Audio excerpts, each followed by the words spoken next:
Right guys, welcome back to another video, and today I wanted to talk about this post which I found on the Bleacher Report. By the way, if you are watching this video, I do have a new microphone, so hopefully the videos are up in quality almost weekly at this point. We've got the lights, we've got the ring light, and we've got these blue lights in the back. I've got the microphone now hooked up to the camera. We're going strong here, yeah?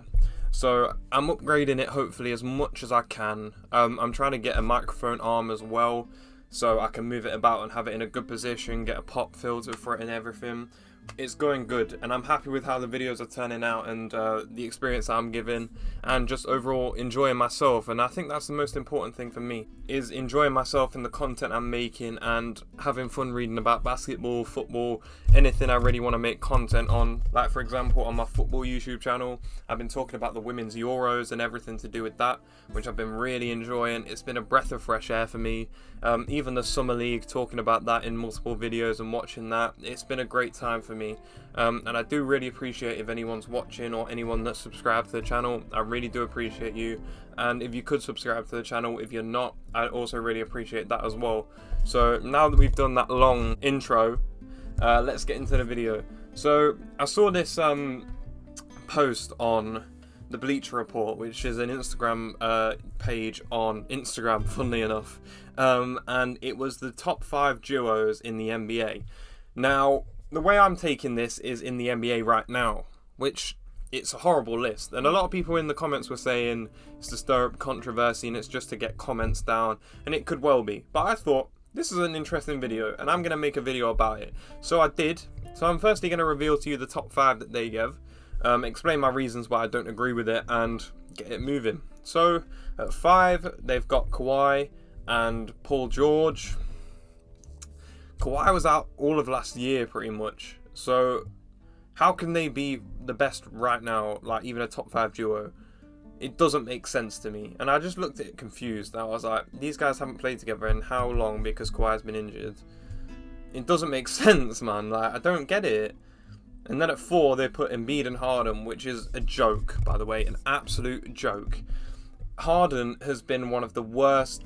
He has been horrible. He has not been himself since he got traded, and he's not been good enough. And to say he's the 4th best duo with Embiid doesn't make sense. They haven't played well together really since that opening game where everyone was gassing about them. James Harden did not have, he had one good game in those playoffs and that was it. He did not play well enough to be in the top 5 duos on this list. Embiid didn't even need him. Embiid was playing the same way without him.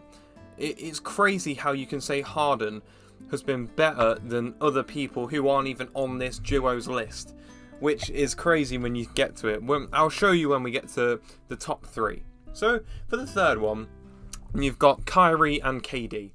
Now arguably, if this was an all-time list, it would make sense to have Kyrie and KD on it, because they're obviously the 2 players' NBA careers, 2 of the best of all time. However, they got swept in the 1st round. Kyrie didn't play any home games really until the end of the season due to his COVID restrictions. And KD was injured a lot of the time. Obviously, KD was one of the best players in the league still. But Kyrie, it wasn't. He wasn't anywhere close to being even in the top 10. So how can you say that that duo is better than other players that aren't on this list?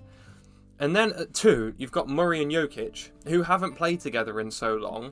How can you say they're the best duo? Obviously, Jokic is an MVP, so he's amazing, but they haven't played together enough, and I don't watch that many Denver games, so I can't really comment on how good they've been playing together as a duo, but I don't think it's justified to have them 2nd over, again, people that aren't even on this list, which we'll talk about in a minute. And then at number 1, they've put Holiday and Giannis, which firstly isn't even the duo that I would pick at the Milwaukee Bucks. You'd pick Chris Middleton and Giannis. Like, doesn't even make sense. I know Chris Middleton got injured, but that was a small portion of the postseason. For the most of the season, they played extremely well, and I don't understand how you can say Holiday and Giannis have been there.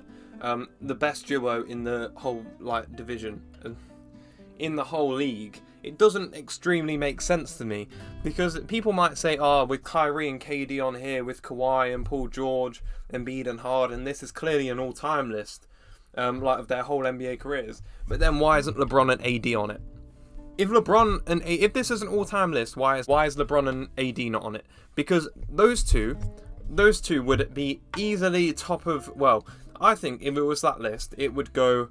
I'm doing this off the dome as well. So I'd go Kyrie and KD, then I'd go LeBron and AD, and then I'd probably go Embiid and Harden, and then I'd probably go Kawhi and Paul. The list doesn't make sense, because then if it's nowadays, you don't have the Splash Bros on there. Obviously, Steph and Clay. You don't have them. You don't have the best duo in the Eastern Conference, which is JT and JB. You don't even have CP3 and Devin Booker, who won the most games last season. So it can't be this season anyway, because you've not given the best team in the whole league a duo on this list. And then you've even put the wrong Milwaukee Bucks duo on there anyway. And then it blows my mind. And I do agree with the comments, those people saying, oh, it's just for clickbait, it's to get people to comment on the post. I agree with that wholeheartedly. After doing some investigation into the comment section of that post, it made me laugh so much that I didn't know what I was reading anymore. It was crazy. It was absolutely crazy. And then I even decided to make my own list. Now, this is last season kind of vibes over the recent times, pretty much. So, just a disclaimer, I haven't put Kyrie and KD in there, and I haven't put LeBron and AD in there. Mainly because LeBron and AD didn't even make it to the postseason. They were out. They were gone. So I didn't put them in because they weren't good enough last season together. Because AD's always injured. The Lakers were horrible. I didn't put Kyrie and KD in there because they got swept in the first round by the Boston Celtics.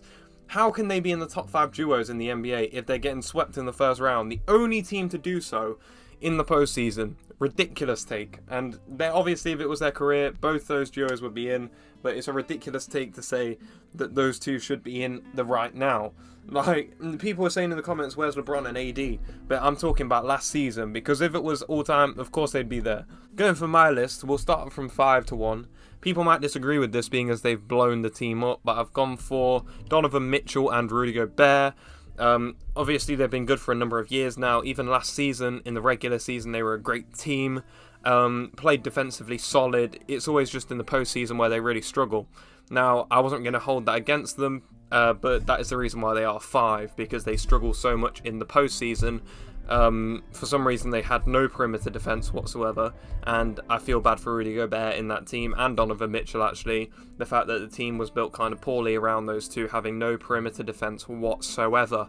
For 4, Giannis and Chris Middleton, the rightful Milwaukee duo. Now, obviously, Chris Middleton did not play in that postseason that much. People were saying the Bucks would have easily beaten the Celtics if they had Chris Middleton.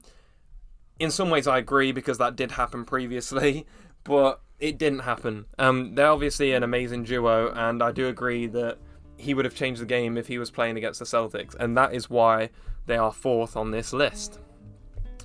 For 3, I had to put CP3 and Devin Booker in, because how can you be the most successful team in the league this season and not have one of the best duos? An amazing team, but obviously CP3, being how old he is, still playing at an exceptional level, and Devin Booker, who hasn't progressed the way I'd like him to progress, to be in that top 10 player in the league, but he's still an amazing player, and they had an amazing season, getting a 60-plus win season. Something that you can't really be disappointed with, unless you're Chris Paul, because you still don't have a ring.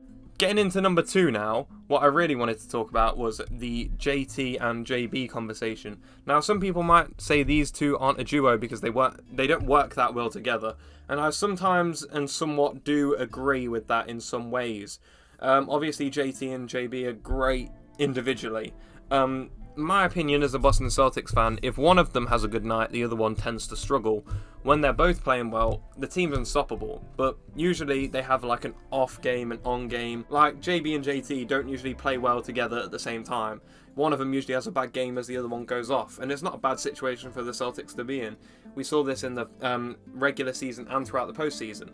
However, they're still a great duo, and you can't get to the NBA Finals without having 2 superstars, in my opinion, who will definitely be all-stars next season, and an amazing duo that, like, JT was in the running for MVP. Like, he wasn't going to win it ever, but he was in the conversation where you could say, oh, he could get like a top 5 voting and stuff, which is crazy. But JT, JB, a great duo, and the best duo in the East for me. Like, there's no way people can say any different, in my opinion. I can't name another one. Then 1. This is the most disrespectful one I've ever seen in my life, you know. You didn't put the Splash Bros on the list.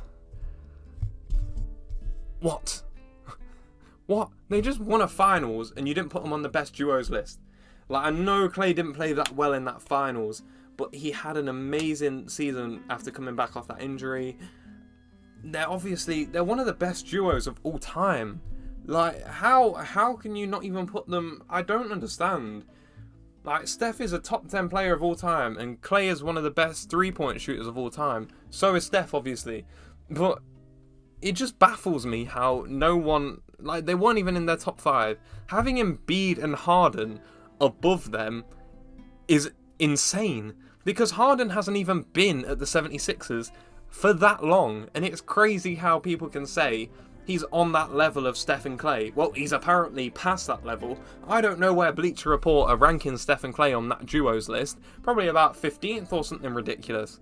But, I just had to make this video to explain my thoughts on this post. And I just thought it was an interesting topic for me to read about and talk about. And I really did enjoy producing this video.